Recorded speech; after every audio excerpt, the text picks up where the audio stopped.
नमस्कार. लक्षवेधीमध्ये आपल्या सगळ्यांचं स्वागत. मी प्रसाद काथे. नीट अर्थात NEET या परीक्षेच्या विरोधामध्ये तामिळनाडूतून एकत्रितरित्या आवाज उभा राहिलाय. अर्थात नीटच्या विरोधाची सुरुवात तामिळनाडूमधून सुरू झालेली आहे. भूतकाळामध्ये भारतात भाषिक आंदोलन हे सुद्धा याच प्रांतातून उभं राहिलं आणि त्यानंतर सगळा देश भाषावार प्रांत रचनेच्या भौगोलिक परिक्षेत्रामध्ये विभागला गेला. याचे नंतरचे परिणाम भारताला आजवर भोगावे लागलेले आहेत. आजही तामिळनाडूच्या विरोधाचा मुद्दा प्रांतिक अस्मितेशीच जोडला गेलेला आहे. नीटच्या परीक्षेचा अर्थात वैद्यकीय प्रवेश परीक्षेच्या विरोधाचं कारण हे प्रादेशिक विद्यार्थ्यांना प्रवेशात न्याय मिळत नाही असं सांगत तामिळनाडूचे आत्ताचे मुख्यमंत्री स्टॅलिन यांनी देश पातळीवर याच भूमिकेला मोहिमेमध्ये बदलण्यासाठी पावलं टाकली आहेत. त्यांनी देशातल्या 13 मुख्यमंत्र्यांना पत्र लिहिलेली आहेत. त्यात एक मुख्यमंत्री महाराष्ट्राचे आहेत. महाराष्ट्राच्या मुख्यमंत्र्यांनी सुद्धा तामिळनाडूच्या भूमिकेला पाठिंबा द्यावा अशी त्यांनी विनंती केली आहे. नियतीचा डाव पहा. एकेकाळी लुंगी हटवा या भूमिकेनं जन्माला आलेल्या राजकीय पक्षाला आज त्याच पक्षाच्या किंवा त्याच समाजाच्या एका मुख्यमंत्र्याच्या भूमिकेला समर्थन द्यायची वेळ येते का हे पाहणं लक्षवेधी आहे. पण त्याच्याच पलीकडे जाऊन ज्या महाराष्ट्रामध्ये वैद्यकीय शिक्षणाचा सर्वाधिक प्रसार आहे असं म्हटलं जातं, जिथं सर्वात चांगलं वैद्यकीय आणि तंत्रशुद्ध तांत्रिक शिक्षण सुद्धा मिळतं असं म्हटलं जातं, तो महाराष्ट्र तामिळनाडूच्या नेतृत्वात नीटच्या विरोधामध्ये, नीट परीक्षेच्या विरोधामध्ये उभा ठाकणार आहे का? हा केंद्रातल्या सरकारच्या विरोधात असलेल्या राज्यांचा महासंघ आहे का? आणि या निमित्तानं केंद्रात आपल्या पसंतीचं सरकार नसेल तर केंद्रीय धोरणांचा विरोध करण्यासाठीची राष्ट्रीय मोहीम सुरू होतीये का? आणि याही जोडीला या निमित्तानं स्टॅलिनना राष्ट्रीय पातळीवर स्वतःला प्रस्थापित करायचंय का? हे राजकीय प्रश्न जरी महत्त्वाचे असले तरी त्याच्या जोडीला नीट आहे म्हणून काय चांगलं आहे, नीट नसेल म्हणून काय वाईट होणार आहे, आणि या सगळ्यात पुन्हा एकदा पालक आणि विद्यार्थी भरडले जाणार आहेत का याची चर्चा गरजेची आहे. विषय आहे या नीटचं करायचं काय.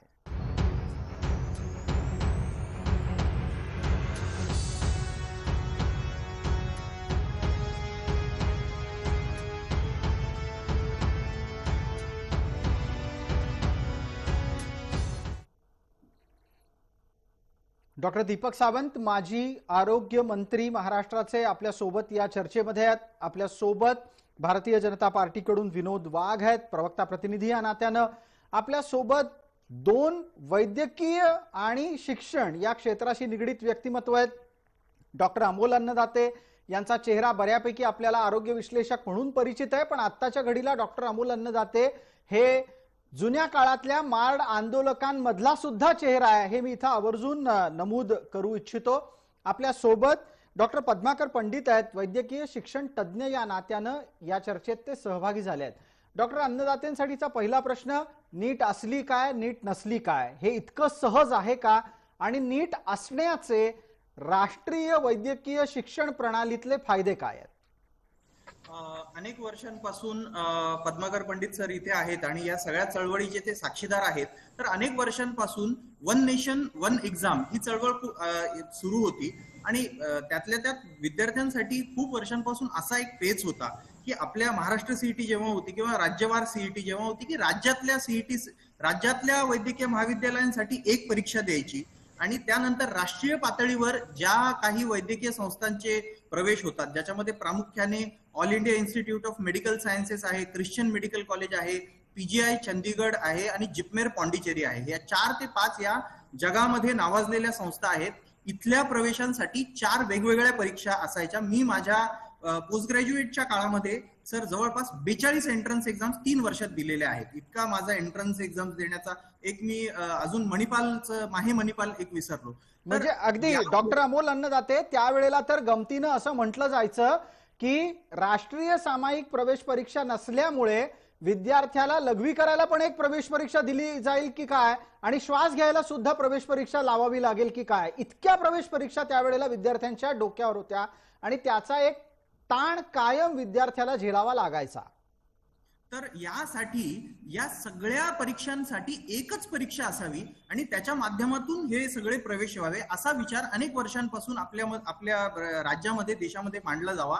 आणि नीटच्या माध्यमातून हा अगदी सध्या तरी अगदी सुरळीत सुरू आहे. आणि आवर्जून सांगण्यासारखी गोष्ट अशी आहे प्रसादजी की ही परीक्षा मराठीमध्येही होते. ही परीक्षा फक्त मराठी भाषेत होत नाही, ही इंग्रजी, हिंदी, आसामी, बंगाली, गुजराती, कन्नड, मल्याळम, मराठी, ओडिया, पंजाबी, तमिळ, तेलुगू आणि उर्दू एवढ्या भाषांमध्ये ही परीक्षा घेतली जाते. आणि याचा हेतू एवढाच आहे की जे ग्रामीण भागातले विद्यार्थी आहेत ज्यांना इंग्रजी भाषेचा अडसर आहे त्या विद्यार्थ्यांना या परीक्षांचा म्हणजे महाराष्ट्र सीईटीत जे मुलं महाराष्ट्रात क्वालिफाय होत होते ती परीक्षेची काठिण्य पातळी कमी होती, त्यांना याची काठिण्य पातळी जास्त वाटू नये आणि ग्रामीण भागातले विद्यार्थ्याला वंचित राहू नये, जो सगळ्यात मोठा युक्तिवाद मला वाटतं स्टॅलिन यांनी मांडलाय मुख्यमंत्र्यांना पत्र लिहिताना, तो अत्यंत फसवा आहे. आणि महाराष्ट्राच्या दृष्टीने आणि तमिळनाडूच्याही दृष्टीने मी आवर्जून सांगू इच्छितो की महाराष्ट्र, कर्नाटक, तमिळनाडू ही 3 राज्य अशी आहेत जिथे देशातल्या जवळपास 50%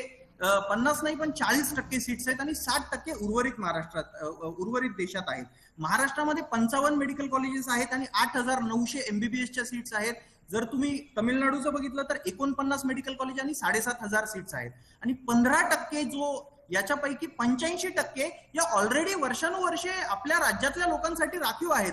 या आपण संभ्रमात राहू नये की या महाराष्ट्रातल्या सीट आहेत किंवा तमिळनाडूतल्या सीट आहेत याच्यापैकी 100 पैकी 100 सीट्सला बाहेरच्यांना प्रवेश असतो, तसं नसतं. 85% सीट्सला स्थानिकांना प्रवेश असतो आणि 15% ज्या सीट्स असतात त्या उर्वरित राज्यातल्या लोकांना प्रवेश असतो. म्हणून महाराष्ट्रासाठी तरी नीट फायद्याची आहे. शेवटच्या 30 सेकंदात सांगतो, ती नीट फायद्याची यासाठी आहे की या 15% आजच्या घडीला जो बाहेरच्या राज्यातल्या लोकांसाठी कोटा आहे त्याच्यामध्ये महाराष्ट्राचे मुलं जवळपास 7.5 ते 8% कोटा बाहेरच्या राज्याच्या कोट्यामधून, नॅशनल कोट्यामधून व्यापून टाकतात. पण ऍट द कॉस्ट ऑफ, आणि फक्त 7.5% आपण जेव्हा इतरांना देतो तेव्हा इतर सगळ्या राज्याच्या 15% कोट्यांमध्येही महाराष्ट्राचे जवळपास 3 ते 5% मुलं तिथे प्रवेश घेतात. म्हणजे आपल्याला उर्वरित राज्याच्या मेडिकल कॉलेजेसला जर 15% आपल्याला सीट्स खुल्या, त्यांचं दार आपण उघडं ठेवायचं असेल तर आपल्याला आपली नीट आपल्याला स्वीकारावी लागेल. उलट आपण नीटला आपण विरोध करण्यापेक्षा आपल्या राज्यातली मुलं, जसं आपण याच्यात UPSC MPSCच्या बाबतीत म्हणतो, आपल्या राज्यातली मुलं अधिक कशी चांगले मार्क मिळवतील याच्यासाठीचे जे प्रयत्न त्यातल्या त्या ग्रामीण भागात अपेक्षित आहेत. मी स्वतः लातूर पॅटर्नचा विद्यार्थी आहे, मी लातूरचा विद्यार्थी आहे, तर ते जास्त आवश्यक आहेत फसवा विरोध करण्यापेक्षा. हा मला वाटतं विरोधासाठी विरोध आपण स्थानिक आणि प्रांतिक मुद्द्यावर मुळीच करता कामा नये. अगदी आपण नीट या परीक्षेवर अत्यंत नीट आपलं मत मांडलं. धन्यवाद. वेळेत आपण ते संपवलं त्याबद्दलही आभार. आता डॉक्टर पद्माकर पंडित यांच्यासाठीचा प्रश्न. पंडित सर, आपण ही सगळी लढाई सुरुवातीपासून आज तागायत स्वतः अनुभवली, त्यात आपलंही योगदान आहे. आता सांगा, स्टॅलिन यांचा छुपा हेतू काय?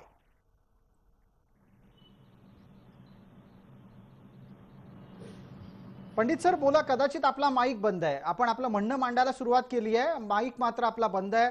आपला माईक सुरू करा आणि आपलं म्हणणं मांडा.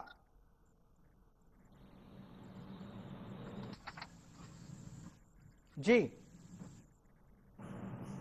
नाही पंडित सर, अजूनही काही तांत्रिक अडचणीच आहेत, आपण दुरुस्त करून घेऊ. एकदा पटकन या निमित्तानं मी विनोद वाघ यांना संधी देतो. विनोदजी, आपल्याला लक्षात येतोय का स्टॅलिन यांना नक्की करायचं काय आहे? तसं जे डॉक्टर अन्नदाते यांनी सांगितल्याप्रमाणे नीट हा विद्यार्थ्यांसाठी आणि त्यातल्या त्यात वैद्यकीय अभ्यासक्रमातील विद्यार्थ्यांसाठी, वैद्यकीय क्षेत्रात जाणाऱ्या विद्यार्थ्यांसाठी अत्यंत महत्वाचा विषय आहे. आणि नीट ही परीक्षा असलीच पाहिजे आणि त्यातल्या त्यात महाराष्ट्रासह संपूर्ण देशात ही परीक्षा असणं अत्यंत गरजेचं आहे. परंतु फक्त एका राजकीय विरोधाला विरोध म्हणून जर कुणी असं करत असतील ते अत्यंत आहे. कारण यामधून पूर्ण डॉक्टर, वैद्यकीय क्षेत्रातील सगळे अधिकारी या ठिकाणी घडत असतात, डॉक्टर घडत असतात. त्यामुळं हा प्रश्न देशाच्या आरोग्याशी निगडीत असलेला प्रश्न. पण एक मिनिट मी मध्ये हस्तक्षेप विनोदजी आपल्याला यासाठी करतो. आपला आवाजही थोडा ये जा करतोय, त्यावरही आपण लक्ष द्या. पण जोडीला असलेला प्रश्नही लक्षात घ्या. इथे केवळ आणि केवळ स्टॅलिन यांनी काही मुद्दा उचललाय असं नाहीये. तिथलं हायकोर्ट, तिथलं उच्च न्यायालय पण त्याला सामील झालेलं दिसतंय. असं खरं तर व्हायला हवं का? उच्च न्यायालयानं सुद्धा सरकारच्या भूमिकेला पूरक भूमिका का घ्यावी तामिळनाडू? माझं मत, परंतु राजकीय विरोध करायचा म्हणून एखादा मुद्दा मांडणं हे अत्यंत चुकीचं आहे, किंवा केंद्र सरकारला विरोध करायचा म्हणून जर असा मुद्दा मांडला जात असेल तर हे चुकीचं आहे. की नीट संबंधी विषय हा काही राजकीय विषय होऊच नाही, आणि मला वाटतं की कुठल्याच राज्यात या विषयाला राजकीय वळण देऊ नये. कारण मी सांगितल्याप्रमाणे की हा विद्यार्थ्यांच्या भविष्याशी निगडीत विषय आहे. त्यामुळं उद्याचे डॉक्टर हा देशाच्या आरोग्याविषयी संबंधित हा विषय आहे. ठीक आहे. त्यामुळे नीट परीक्षा अत्यंत गरजेचं आहे, ती झाली पाहिजे, आणि याला राजकीय वळण देऊन कुणी त्या पद्धतीनं त्या अँगलनं या विषयाला बघता कामा नये, एवढीच माझी त्यांना त्या ठिकाणी विनंती राहील. ठीक आहे डॉक्टर पंडित, आता आपल्याला प्रश्न विचारायचा आहे. माझा आवाज तुमच्यापर्यंत येतोय अतिशय नीट? ऐकू येतोय? आपल्याला येतोय का माझा आवाज? बिलकुल बिलकुल, आता आपला आवाज अतिशय नीट आला. धन्यवाद त्यासाठी. मी आपल्यापर्यंत मगाशी हाच प्रश्न घेऊन आलो होतो ज्यावर तुमचं मार्गदर्शन अद्यापही अपेक्षित आहे. स्टॅलिन यांना नक्की काय करायचंय? या प्रश्नाचे दोन भाग आहेत, एक राजकीय आहे आणि दुसरा शैक्षणिक आहे. त्यातला जो राजकीय भाग आहे त्याच्याबद्दल काही बोलावं असं मला वाटत नाही. शैक्षणिक भाग जो आहे तो असा आहे की वैद्यकीय शिक्षण जे आहे ते समप्रमाणात सर्व देशभर लागू आहे. अभ्यासक्रम एकच असतो. प्रवेश परीक्षा पूर्वी वेगळ्या होत्या तरी MBBSचा अभ्यासक्रम एकच होता. पदव्युत्तर अभ्यासक्रमही एक आहे.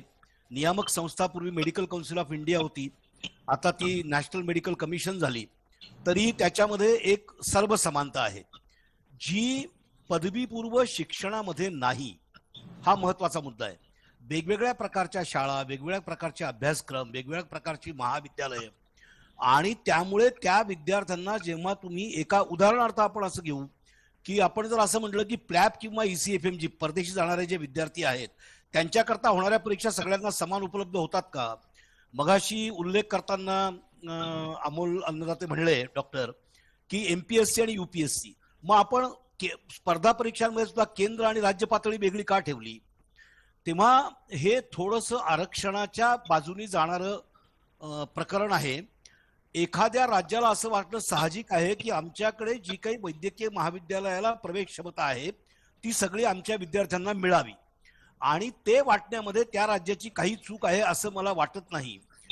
कारण शेवटी याचाही विचार केला पाहिजे की शिक्षण काय आणि वैद्यकीय शिक्षण काय ही राज्याच्या अखत्यारीतली बाब आहे. मुळात फरक काहीच पडला नाही. जेव्हा नीट नव्हती तेव्हा आम्ही आमच्या विद्यापीठ पातळीवर प्रवेश परीक्षा घ्यायचो तेव्हा आम्हाला फक्त पुणे विद्यापीठात प्रवेश मिळायचा. नंतर त्याचं राज्यकरण झालं, नंतरचं राष्ट्रीयकरण झालं. कुठेही वैद्यकीय शिक्षणाचा दर्जा हा ढासळलेला नाही. त्यामुळे उद्या समजा राज्यांनी त्यांची वेगळी परीक्षा घेतली तर त्यामुळे विद्यार्थ्यांचं किंवा वैद्यकीय व्यवसायाचं काहीही नुकसान होणार नाही, कारण ते यापूर्वी झालेलं नाही. नाही, पण मग अशा वेळेला नीट काढूनच टाका, नीट नको, ही भूमिका घेण्यामागचा उद्देश जास्त राजकीय आहे की जास्त अभ्यासक्रम दृष्टीने घेतला गेलेला आहे? मला असं वाटतं की मी त्या बाबतीत काही राजकारणाबद्दल बोलावं असं नाही. मला असं वाटतं की कोणतीही प्रवेश परीक्षा असेल तरी ती ज्या प्रकारे पूर्वी होत होती आणि आत्ता होत आहे त्याच्यामध्ये विद्यार्थ्यांचा कस लागतो आहे. तुम्ही कुठल्याही प्रकारे परीक्षा घेतली तरी त्याच्यामध्ये जादू करणारे काही लोक असतात आणि 2-4 माणसं कुठली गोष्ट मॅनेज करणारे असतात, हे आपल्याला सगळ्यांनाच माहित आहे. त्याला कुणीही बंदी घालू शकत नाही. तेव्हा तशा प्रकारचे काही छुपे मागच्या दारीला लोक सोडले तर बहुतांश वैद्यकीय शिक्षण हे भारतातलं अत्यंत उत्तम दर्जाचं आहे, आणि पूर्वीच्या परीक्षांमधून प्रवेश घेऊन वैद्यकीय तज्ज्ञ झालेले लोक आज जगभर भारताचं नाव वरती फडकवतायत. हे आवर्जून लक्षात घेतलं पाहिजे. बिलकुल. डॉक्टर पंडित सर, आपण आपलं मत मांडलं. याआधी असलेल्या बाकीच्या सगळ्या मान्यवरांचंही मतप्रदर्शन आटपलंय. आता डॉक्टर दीपक सावंत यांना बोलण्याची संधी आहे. डॉक्टर दीपक सावंत, आपण स्वतः आपल्या कार्यकाळात वैद्यकीय प्रवेशांच्या बाबत सतर्क होतात, जागृत होतात आणि वाद होऊ न देण्यासाठी प्रयत्नशील होतात.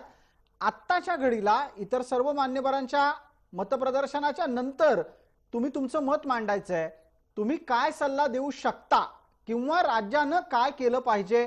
नीट आपल्याला नीट हवी आहे का नीट नकोय? तर सर्वात प्रथम स्टॅलियन साहेबांनी जे काही हे मत मांडलं त्याच्या पाठीमागची थोडीशी पार्श्वभूमी आपण समजून घेतली पाहिजे. स्टॅलियन साहेबांनी असं आढळलं की त्यांच्या भागातला तामिळनाडू मधला एक विद्यार्थी 3 वेळा नीटला बसला आणि तो नापास झाला आणि नंतर त्यांनी ती आत्महत्या केली. त्यातून हे सगळं प्रकरण बाहेर आलं आणि म्हणूनच माननीय आदरणीय कोर्टाने या बाबतीमध्ये राज्याच्या बाजूने झुकतं माप दिलं अशी माझी माहिती आहे. जी, यू कॅन करेक्ट मी. दुसरी महत्वाची गोष्ट आहे की नीटला आपण विरोध करायचा की नाही हा मुळातला मुद्दा आपल्या आजच्या डिस्कशनचा आहे. मला असं वाटतंय की जिथे आपल्या मुलांना म्हणजे महाराष्ट्रातल्या मुलांना जास्तीत जास्त जितके डॉक्टर होतील आणि जितके पोस्ट ग्रॅज्युएट होतील तितके आपल्यासाठी चांगले आहे. आजची परिस्थिती आपली अशी आहे की आपल्याकडे मुळातच महाराष्ट्रात काय देशामध्ये देखील डॉक्टरांची संख्या फार कमी आहे. त्याच्यावरती काहीतरी प्रभावी तोडगा काढणं आवश्यक आहे. आज आपण सीईटी सुरुवात केली. सीईटीला ज्यावेळी सुरुवातीला दौलतराव हेरांच्या काळामध्ये झालं त्यावेळी त्याला खूप विरोध झाला की 12वीच्या मार्कावरती द्यायचं की नाही द्यायचं. पण आज सीईटीची काठिण्य परीक्षा जी आहे ती सर्वात उत्तम आहे. आम्ही सगळ्यांना सांगतो की तुम्ही सीईटीच्या धर्तीवरती परीक्षा घ्या. तशाच प्रकारचं नीट्स आहे. जर ती परीक्षा व्यवस्थित होणार असेल आणि ज्या ज्या राज्यामधून जे विद्यार्थी होणार असतील तर त्यांना खरंच जर प्राधान्य मिळणार असेल तर मला असं वाटतं की नीटला विरोध करण्याचं कारण नाहीये.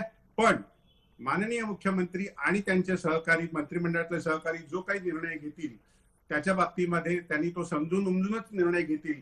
कारण हे सगळेजण सगळ्यांकडे शैक्षणिक संस्था आहेत, सगळ्यांकडे जो वैद्यकीय ताजा तपशील आहे डॉक्टर सावंत त्याच्यामध्ये आत्ताच्या घडीला तरी उच्च आणि तंत्रशिक्षण मंत्र्यांच्या माध्यमातून असं कुठलंही संकेत स्वरूपातलं सुद्धा वक्तव्य आलं नाही की महाराष्ट्र नीटच्या विरोधात जाणार आहे.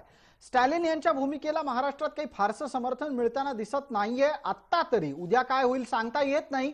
पण विनोदजी आपल्यासोबत भारतीय जनता पार्टीचे प्रवक्ता प्रतिनिधी या नात्यानं आपण जोडलेले गेलेले आहात. विनोद वाघ आहेत आपल्यासोबत. हा सगळा विषय हा कुठे ना कुठेतरी मोदी विरोधाकडे टाकलेलं एक पाऊल म्हणून बघायचा आहे की तसा त्यातला अर्थ काढण्याची गरज नाहीये. विनोद वाघ. मी सुरुवातीला सांगितलं की हा राजकीय विरोध या विषयात तरी किमान कोणी करू नये. ठीक आहे, काही तांत्रिक अडचणी असतील एखाद्या विषयासंबंधात त्या संबंधात तामिळनाडूचे मुख्यमंत्री सन्माननीय पंतप्रधानाशी भेटून त्यावर चर्चा करू शकतात. त्या असतील त्या सुचू शकतात. केंद्राचा ते विषय किंवा केंद्र होतात म्हणून त्याला विरोध करायचा अशा पद्धतीचा राजकीय विरोधाला विरोध म्हणून असा विरोध कधी करू नये. मी सांगितलं की हा काही राजकारणाचा विषय नाही. बिलकुल. आणि आपण इतिहासात डोकावलं तर आपल्याला पाहायला मिळेल ज्याचा संदर्भ थोड्या वेळापूर्वी डॉक्टर सावंतांनी दिला की देशात ज्या वेळेला नीट आली त्यावेळेचं सरकार काँग्रेसचं होतं. महाराष्ट्रात सीईटी आली त्यावेळेला भारतीय जनता पार्टीचं सरकार होतं. आत्ताच्या घडीला वेगळ्या पद्धतीची स्थिती आहे. म्हणून राजकीय भूमिका ही वैद्यकीय शिक्षण क्षेत्रातल्या तंत्राच्या बाबत बदलता कामा नाहीये. आता यातला एक पुढचा प्रश्न डॉक्टर पंडित यांच्यासाठी आहे. पंडित सर, आपण राजकारणावर बोलायचं नाही असं ठरवलेलं आहे, पण मला काही अपरिहार्यपणे आपल्याला प्रश्न विचारावेच लागतील. त्याच अनुषंगाने माझा प्रश्न असा आहे की एखाद्या विद्यार्थ्याला 3दा नीट परीक्षा देता आली मात्र तो उत्तीर्ण होऊ शकला नाही म्हणून ती परीक्षा चूक आहे आणि त्या आधारे नीटचा विरोध हा काही तर्क पटत नाही. हे कावळा बसून फांदी मोडली असं आपण म्हणताय. वस्तुस्थिती अशी आहे की आपण आपल्या मुलांच्या अपेक्षा इतक्या वाढवल्या आहेत की आत्महत्या होणं विद्यार्थ्यांची हे सगळीकडेच होतं. हे केवळ आणि वैद्यकीय क्षेत्रात तर जास्त होतं. मी स्वतः या विषयावर बरंच काम केलेलं आहे. तेव्हा हे निमित्त मात्र कारण झालेलं आहे. असं जर म्हटलं तर आपल्याला सगळ्याच परीक्षा बंद कराव्या लागतील. 10वीचा निकाल लागला की इंग्रजीत नापास झाली म्हणून एक 14 वर्षाची 15 वर्षाची मुलगी पण आत्महत्या करते. विद्यार्थी आत्महत्या करतात म्हणजे मग आपल्याला नेमाड्यांसारखं घ्यावं लागेल की परीक्षा घेणं हे तरुण मनावरचं अत्यंत अत्याचारी कृत्य आहे आणि म्हणजे ते वाङ्मयीन होईल फार. आपल्याला परीक्षा घ्याव्याच लागतील आणि चांगल्यात चांगले मुलं मेडिकलला येतील आणि चांगले डॉक्टर आपण घडवू हे बघावंच लागेल. विषय प्रवेश परीक्षेपुरता आहे. आता त्यात राजकारणाने प्रवेश केलेला आहे, त्यात मीही प्रवेश करावा असं तुमचं म्हणणं आहे. तर मला असं वाटतं आपलं मत असेल तर आपण आवर्जून द्यावं असं माझं म्हणणं आहे. मला असं वाटतं की हा ज्या लोकांचा अधिकार आहे त्यांनी तो निर्णय घ्यावा.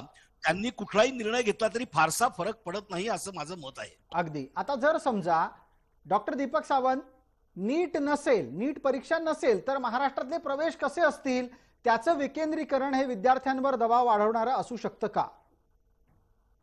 नाही, मला असं वाटतं की कुठलीही परीक्षा घेतली का मग ती राज्य स्तरावरती असू दे का केंद्र स्तरावरती असू दे, पहिली गोष्ट म्हणजे मोदी साहेबांनी हे केलं म्हणून त्याला विरोध करण्याचं काही कारण नाहीये असं मला स्पष्ट वाटते. कारण हा निर्णय हा फार पूर्वीपासूनचा आहे, आजचा हा निर्णय नाहीये. नीटच्या परीक्षेचा निर्णय हा आजचा नाहीये. त्यामुळे असं थोडंसं आपण म्हणणं धाडसाचं होईल की केंद्र सरकारला विरोध करण्यासाठी केलं, पण त्याच्या मागची ही कारण आहे की बाबा ह्या परीक्षेमध्ये मुलं नापास होतात आणि मुलांना प्राधान्य मिळत नाही आणि आमच्याकडची जास्तीत जास्त मुलं ही डॉक्टर व्हावी ही त्या कदाचित सरकारची, कदाचित शब्द वापरतोय जी, कदाचित त्या सरकारची भूमिका असावी. जर असं असेल तर त्यांनी सुद्धा आपल्याकडच्या समाजाला अधिक जागरूक करायला हवं आणि त्यातली जागृती ही परीक्षेतलं अपयश म्हणजे आयुष्यातलं अपयश नाही हे सांगण्याची आहे. आणि या निमित्तानं डॉक्टर अमोल अन्नदाते, जाता जाता शेवटची 30 सेकंद आहेत आपल्याकडे, आपण पटकन सांगा जे आज पालक आणि विद्यार्थी दोघांसाठी गरजेचं आहे. एक, पालकांनी कुठला दबाव टाळायला हवा. दोन, विद्यार्थ्यांनी तो दबाव जरी आला तरी तो झुगारून परिस्थितीला कसं सामोरं जायला हवं. यात पटकन दोन गोष्टी सांगतो की एकतर आपल्याकडे एमबीबीएसच्या ज्या सीट्स आहेत तेवढ्या त्या सोडून आज आपल्याकडे BAMS आहे, BHMS आहे, बाकीच्या अनंत संधी उपलब्ध आहेत. परदेशात एमबीबीएसच्या आता संधी उपलब्ध आहेत. म्हणून आता मला नाही वाटत की एमबीबीएस करण्याच्या संधीपासून हुकल्यानंतर आत्महत्या करण्याचे दिवस आता राहिले, म्हणून मला असं मुळीच वाटत नाही.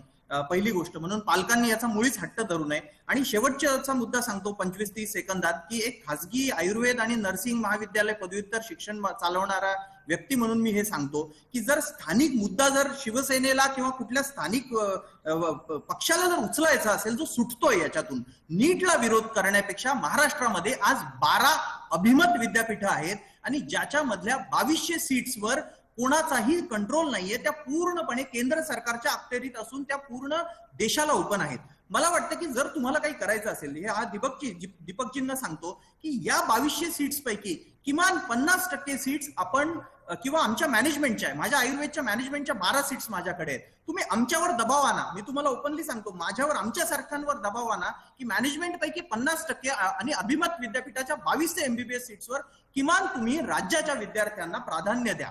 हे जर तुम्ही केलं तर आपल्या 1300 आणि मॅनेजमेंटच्या प्रत्येकी 15% पैकी 7.5% या थेट राज्याच्या पदरात पडतील. पण मला अनेक कारणांमुळे हे करायचं नाहीये, हेही स्पष्टच आहे प्रसाद. अगदी आणि त्यातून होणारी आर्थिक उलाढाल याची चर्चा कदाचित वेगळ्या स्वतंत्र अर्ध्या तासामध्ये आपल्याला करावी लागेल. पण आत्ताच्या घडीला राज्यातल्या विद्यार्थ्यांच्या न्यायोचित भूमिका मांडण्याच्यासाठी आपल्याला अधिक लक्ष अभिमत विद्यापीठातल्या खुल्या 2200 जागांवर द्यायला हवं. नीटच्या माध्यमातून राष्ट्रीय पातळीवर सुरू असलेला वैद्यकीय अभ्यासक्रम प्रणालीचा राबवण्याचा प्रयत्न हा आहे तसा ठेवायला हवा. स्टॅलिन यांचं राजकारण त्यांच्या जागी आहे. स्टॅलिन यांच्या राजकारणाच्या मागे स्वतःची फरफट होऊ द्यायची का, हे महाराष्ट्राच्या मुख्यमंत्र्यांनी ठरवायचं आहे. आपण सर्व मान्यवर चर्चेत सहभागी झाला त्याबद्दल आपले मनपूर्वक आभार. लक्षवेधीमध्ये वेळ मर्यादेपोटी तूर्तास इतकंच. सर्व प्रेक्षकांना जय महाराष्ट्र.